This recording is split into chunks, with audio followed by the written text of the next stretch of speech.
DC superhero girls plus a Deuce Gorgon head. So this doll also it's gonna be a doozy.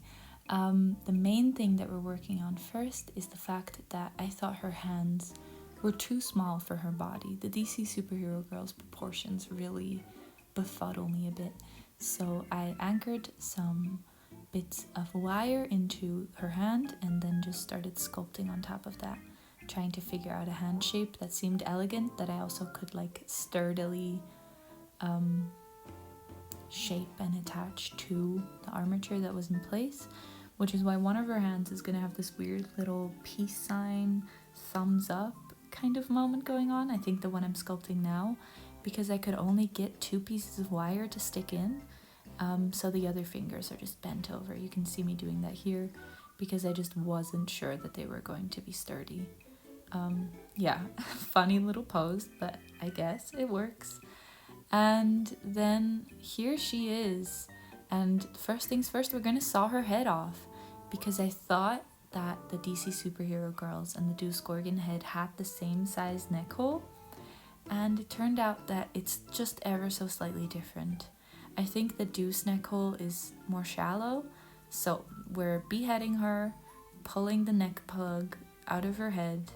Or the neck plug?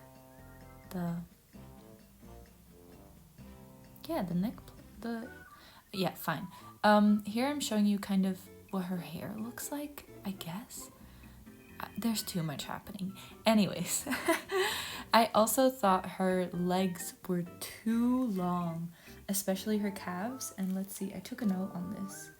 Or did I? Yes, I did. What's their name?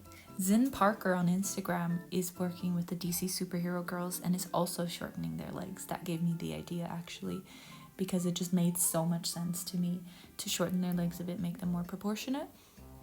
So that's what I did. Now I'm mixing some epoxy sculpt, or I'm not mixing it. What I often do is I take 2 similarly sized balls of part A and part B, and then I split them all into smaller amounts, because the first couple customs that I did, I would just mix this big ol' amount of epoxy sculpt, or I was working with Milliput at the time, and it would harden while that I wasn't working on those bits, and I would have leftovers that I wouldn't know what to do with. And so if I take 2 even pieces and split them all quite evenly into 8 pieces, then I can mix those little bits at a time and not have any epoxy sculpt curing before that I wanted to cure. Now I'm attaching the head. I'm not adding any reinforcements to the neck. I'm attaching the neck. I'm not adding any reinforcements because I didn't want it to be bulky. I want it to be as smooth as possible. And it seems sturdy enough because I tried not to sand down the epoxy sculpt too much and really tried to smooth it out with the water as much as I could. And now I'm adding these funny little bases that I can press the legs into. And you can also see that I carved these notches into the legs, just to make sure that they would line up properly and have a space for the thread to go. Here you can see that I like worked on all of the sculpting at the same time on these different dolls, and I'm adding some more clay to her fingers. I'm honestly kind of stressed watching this. I really did not enjoy sculpting her hands, and I think that's because they just looked so ugly for so long. I really tried to make them bulky so that I could carve away at them, and I did enjoy carving away at them, but I also didn't sand them that smooth. I just think sculpting onto the base that I had prepared, I didn't like that much. Yeah, but so I'm adding on some more thickness because I didn't know how else to add length. I wanted them to be longer, but the first round of sculpting I couldn't get them very long. So then the second round of sculpting I had to make them longer and thicker. Now I've drilled some holes into the legs, and I am putting the thread through and pulling it tight and adding super glue to secure the 2 ends of the leg together. I could have, and then this leg, I guess the epoxy didn't stick to the plastic, so I glued it together. I could have done this on the neck, but as you can see later at the end, I didn't get this down very smooth, and so I'm kind of glad that I left the neck alone, even though I covered up the neck with her clothing and not her legs. There you could see how I kind of carved down her hands. And now another thing that bothered me about her is that her hairline was very square. So here I'm going in with a similar color to her hair and painting in a new rounder, a bit more feminine of a hairline with less angles on it. And I rooted that in, and then here you can see the hairstyle I gave her. She has these pins in her head because her bangs are now over the front of her face and they connect in the back. I sanded her down. Oh, this is moving very fast. I think her hands right now look quite nice. However, when I paint them, they start looking a bit weird. Now I'm adding some more epoxy sculpt to try and smooth out some of the bits in her legs that needed to be smoothed out. They still don't end up perfect, but yeah, this is how you do that. I just press down with a gloved finger quite hard and then smooth it out with water. Now we're adding some blue, some white, some pink, and some yellow and some medium to try and mix her skin tone. I am once again trailing up her body with colors, trying to get it closer and closer. The first color was green. I don't know why I thought that I needed to swatch that, but okay. And again, going in with very, very thin layers. And I'm also repainting her head because her head also wasn't exactly the right tone and it had some chipping going on, especially from the reroot. So I'm going in and making sure all of the sculpted parts and all of the parts that were donated by Deuce match her quite well.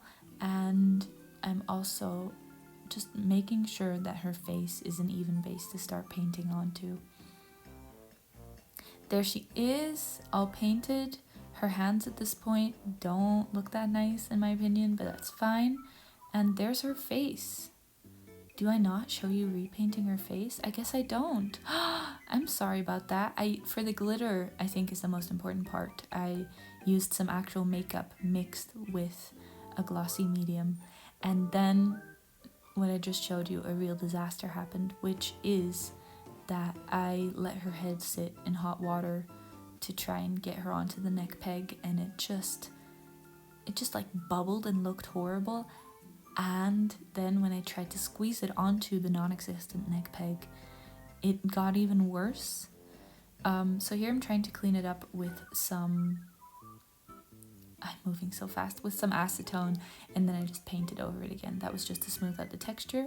And here you can kind of see me trying to find a shape for her dress.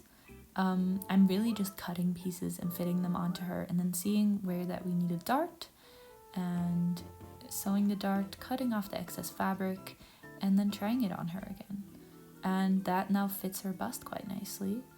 And yeah, I think that it's very simple, but it works very well. Then for the skirt, you can see I'm again using one of those little baggies that come with stuff you buy sometimes. This was from some JBL earbuds.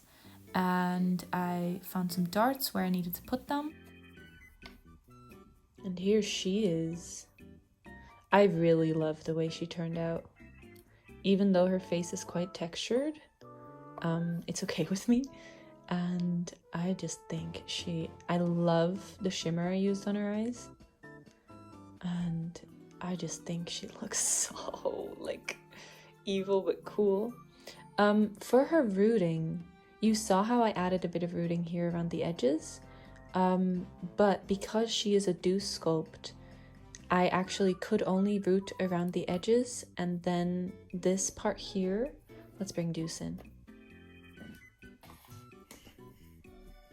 He has a big hole in his head. Wait. So, Deuce has this on his head, and you can see how there's these indents that go into his head, and then this makes one large hole. And so her hair is rooted, if this makes sense. Oh my gosh, does this make sense? Let's grab a pen so we can point a bit better. Her hair is rooted right along here, where there is a bit less depth of the hole, where her skull is a bit more surface level. And then I've rooted all around this edge right before the indent starts. And then what I did is I made, with this blonde hair, I made glue wefts. So I put it flat onto a piece of plastic and covered it in glue and then cut off the excess. And so if you want to go and look what is inside her head, you just end up with more blonde hair underneath. And I also painted it blonde. And then what else I did is I covered all of this depth. Before I glued the glue wefts on, I covered that in epoxy sculpt. So her head, let's see. Her head is very hard. You can kind of squish her here, but you can't squish her up here. I did that by just moving all her hair out of the way, and these two pieces I pulled up as straight as I could. And then another thing that I actually did, you can see that this hole goes quite far back. And then here where, oh, the snakes push out. Okay. About here, I made a big old piece of hair that I'd folded in half so that it made a loop like this. And then I sewed the loop into that hole in the head. So into here, basically. I hope that makes sense. And then that's where all the wefts came together and all of the hair over top. And then this also meets in the back. But so that's how I achieved her hairstyle. And I don't think you missed more. There's still flakes, but that's okay with me. You don't see too badly. Her nails hold up really well. Because they're made out of foam clay, they're flexible. And so I'm not really worried about them popping off. However, that one does look a bit... It doesn't look too sturdy. I think that one's quite thin. Yeah, it's very thin. But especially the slightly thicker ones, they hold up really well, and I'm not worried about them at all. And I will probably do this again because it works so well. I do think I could have put more effort into sanding her hands. However, again, I just needed to get this done. Same with her legs. With her legs, there was also the difficulty of the thread I used to join her legs kind of becoming exposed.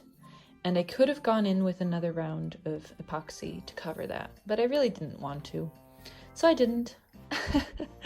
And she's done now, and I think she's stunning. I love her. I think she's so cool. So yeah, that's her. And here's Una next to my DC superhero girls and Deuce Gorgon. What's it called? Hybrid. Is it a hybrid? I think it's a hybrid. She also does not have a name yet. So let me know if you have any ideas. And let me know what you think in the comments. I think this would also be interesting.